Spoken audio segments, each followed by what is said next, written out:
business is hard and it's scary. Yeah. So you hear that? Get some coaching. Business is hard. Fix your money mindset with confidence. Business is hard. It's not easy.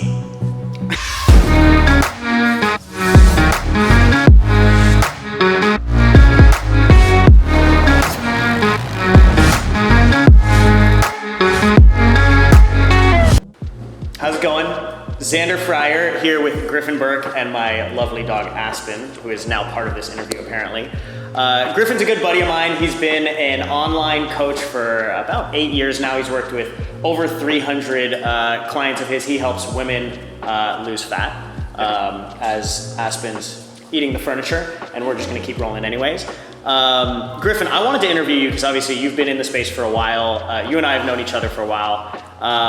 You've done a lot of things really well. Obviously you drive a very nice car that you just pulled into the driveway.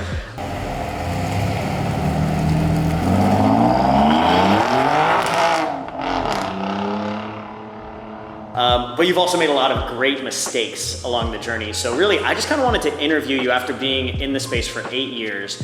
I just wanted to ask you, if you could list out the 3 biggest mistakes that you made, or the 3 biggest lessons that you've learned, or you wish you knew when you were first starting out in your coaching business, that would have allowed you to get to where you are now a lot faster. Yeah.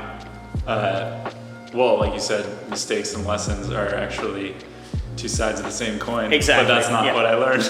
Yeah. Actually, I did learn that from you. First one that I have to say, like, this is the obvious one. This isn't the meat and potatoes, but if you're a coach and you've never had a coach, yeah, you just can't really operate on the level you should be operating on. It's not just because like you have bullshit that you need to work with, and if you've never worked through that, then you can't help your clients. Yeah, like how can you help your clients if you've got all your own crap that's going to come up? But then there's also like the fact that you've never seen how a successful coach operates, just one-on-one or in a group or anything. You need someone. You don't have a good example. Yeah. Like I spent 4 years never having had a coach because I was in the fitness space and the health space. It's easy to just say like, well, I've seen people work out. I've gotten people helping me with like body stuff, but that's not coaching. Right. Like training is not coaching. So until I actually hired a coach, I had no idea what coaching could be. Even going to school. Well, and for I think a lot of coaches make the excuse that like, I'm a coach. And number one, they either think like, I'm a coach, I don't need a coach, I've done the work, right? Or they might just say like, maybe they're just starting off and they don't think they have the money to invest in themselves to get a good coach. Like, what would you say to that? Let's call that lesson number 2. Yeah.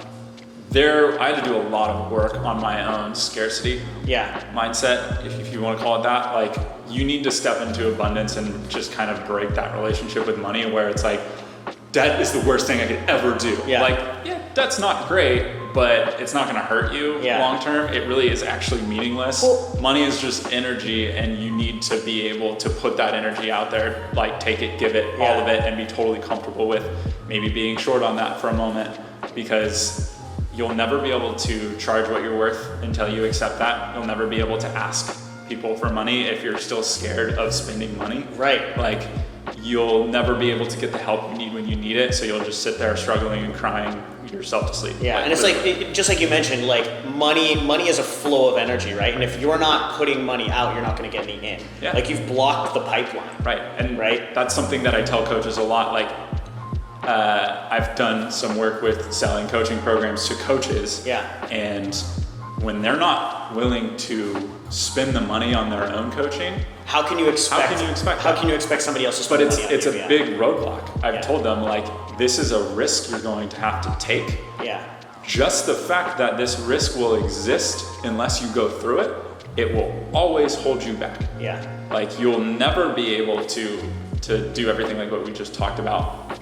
There was a really good example of a woman that I was coaching through, trying to get her into your business program, who was basically like, I can't spend the money. Like, there's no way that would be so irresponsible. And it's like, if you're not willing to put the money on yourself, because it's a bet on yourself. you will never have the confidence to run a business. Well, it's so interesting because you brought up debt, right? Yeah. As like being, and I think, like debt, there's people say good debt, bad debt, and like, all sorts of different things, right? So like I always view it as like, there's like kind of like 3 levels. There's like people that are willing to get into debt to like go buy a bunch of useless shoes and like stuff that doesn't matter, right? Yeah. And that's bad debt, right? That's not an investment. That is debt to buy shit that does not bring you anything beneficial in the future.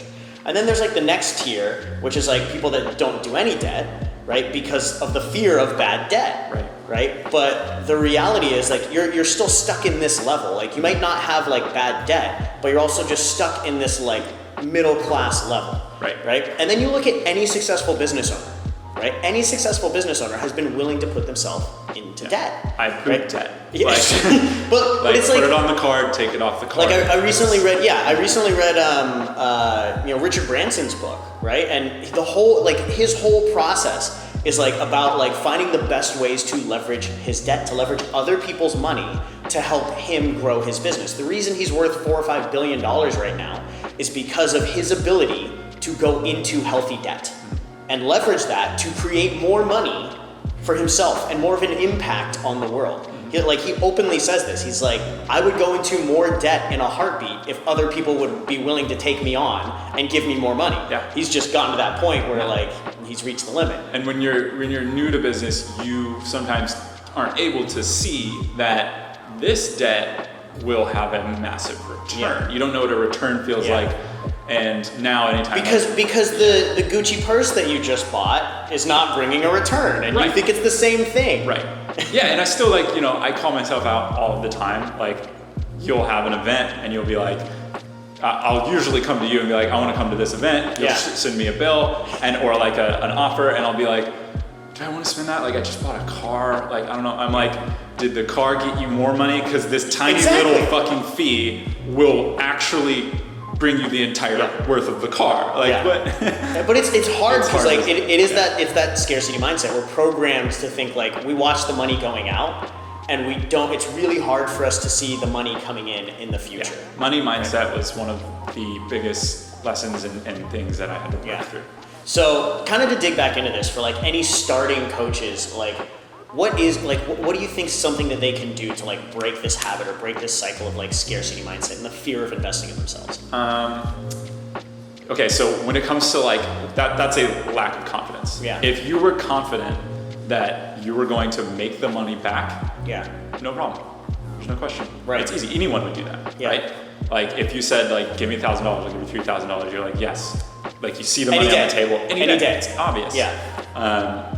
But the problem is you don't have that trust in yourself yet. Yeah. So the first thing you have to do is adopt a better mindset around like growth. Like whatever will happen or whatever happens, I will be able to handle it. So you have to trust in yourself. You have to trust that you can get more money in return. Yeah. All of those things need experience. Yeah. You need to take an action that will give you some. I was kind gonna of say it experience. almost sounds like it's less of a confidence. It's not like I'm confident I can do this. It's I'm confident in my resolve to go figure this out with the tools that will be given to me. Do you want me to go like full nerd? Go full nerd on me. Go Okay. full nerd on me. So like as humans, we're negatively biased. Yeah. The negativity bias is like a well-known fact around our psychology, just on a basic level. That means we're basically more concerned with surviving than we are with thriving. We're focusing. Yeah, 5 times. Yeah. So like obviously you know this stuff.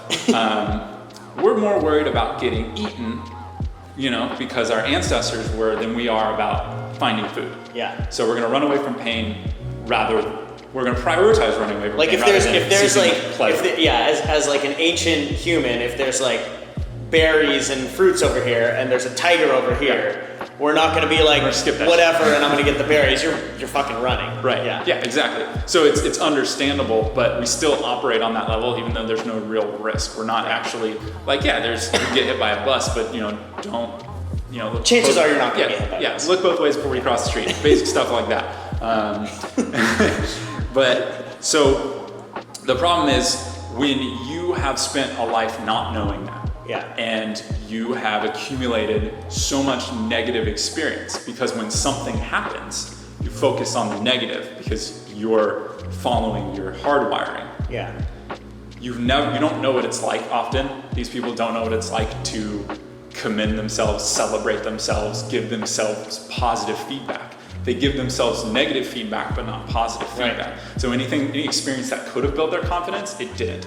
Your dad or your mom because they're focused on the negative. Yeah, their mom and that's or their natural. dad said that's like, evolution. Don't show your pride too much. That's arrogance. Like don't celebrate yourself. That's whatever. Like So you never actually end up giving yourself a fucking pat on the back for your accomplishments. So a lot of these people, like myself, live their entire lives thinking I have accomplished nothing. Yeah. So therefore, I have no evidence to show that I could accomplish anything else. Yeah. You have to start giving yourself more positive feedback on everything. Yeah. Just dump it on yourself, or you'll never have the confidence to make the decisions to move forward on anything. We always talk about, because like in our program, we tell people to do like a brag book, right? Absolutely. Like I tell my clients that too. Every day, like 5 things that you accomplished that day. And the thing that I always tell people, it's like, if my mom were here, like she would brag about me all day long, right? But my mom's not here, and I prefer she's not here every single day to brag about me. So if my mom's not here and she's not bragging about me, who's gonna brag about me? I've got to brag about me. Well, right? Like I've got to talk about my successes. You're only awesome because your mom is so awesome. That's true too. That's true too. No, but that's really huge. It's very understandable, but unless you start giving yourself that love and support, no one else is going to, and you're never going to be able to feel comfortable doing anything when it comes to business. Business is hard and it's scary. Yeah. So, you hear that? Get some coaching. Business is hard. Fix your money mindset with confidence. Business is hard. It's not easy. Here's a direct lesson. Here's number 3. Here's a direct lesson to every coach out there, because as coaches, we have egos. We don't want to ask for help. We don't want to get coaching. We don't want to spend money.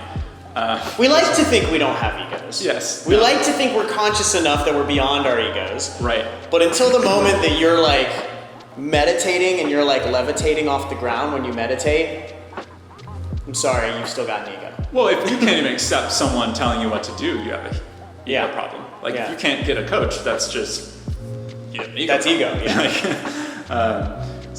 I have spent enough time forfeiting my ego to you, for instance, that I know the difference between when it's coming up and when it's not. Because I know I'm very aware of my ego. But the one thing I should definitely share is something that held me back for so long is focusing more on like helping people, doing what worked for me, therefore communicating everything in a way that I understand it, rather than a way that helps them learn. Yeah. So like my communication skills were shit. I had been coaching for like 4 years and a huge science nerd. You love your subject, you're a coach. Yeah. So you want to get into the That's what allows you to stuff. become the expert. Yeah, and I was always asking like, why are most of my clients, it just goes over their head. You taught me that your ability to communicate the lesson, your ability to communicate the value, and just speak their language is more important than anything you teach, because none of that shit will get across if you can't communicate. If you're speaking French, it doesn't matter how like insanely powerful whatever it is you're talking, if they speak English, right, and they just don't understand it just goes right no over connection. No connection. Yeah. So you have to put your fucking coaching ego aside and literally dumb down the language. Yeah. I don't read scientific literature unless it's a study to check if it's real. Yeah. I do not want to talk to people about glucose and fucking how fat loss actually works on a scientific level. I have lessons that people have to learn, and we go through them slowly, but my ability to just explain the value, communicate in their words, will do so much more for their life, their fat loss, their health, than learning a scientific fact about how optimal their diet could be. And if that was important to them, they probably would have gone to school for it. And they would have no problem looking through Google. They would have no problem looking through Google and learning it on their own, but that's not who needs you. No, right? Exactly. Yeah. And you're never going to sell shit. And therefore, you're going to suffer as a coach yourself if you can't just communicate the value in what you do. Dude, I love it, dude. That's Griffin Burke. He's been an online coach for over 8 years, worked with over 300 coaches. What do you charge now for your clients? Yeah. I do $3,000 for individual, and I've lowered it a little bit for groups. Yeah. But yeah. Yeah, so if you want to get to that point where you can charge $3,000 for individuals or groups, you might want to listen to him for a second because he knows what he's talking about. Yeah. Thanks, brother. Thank you, man.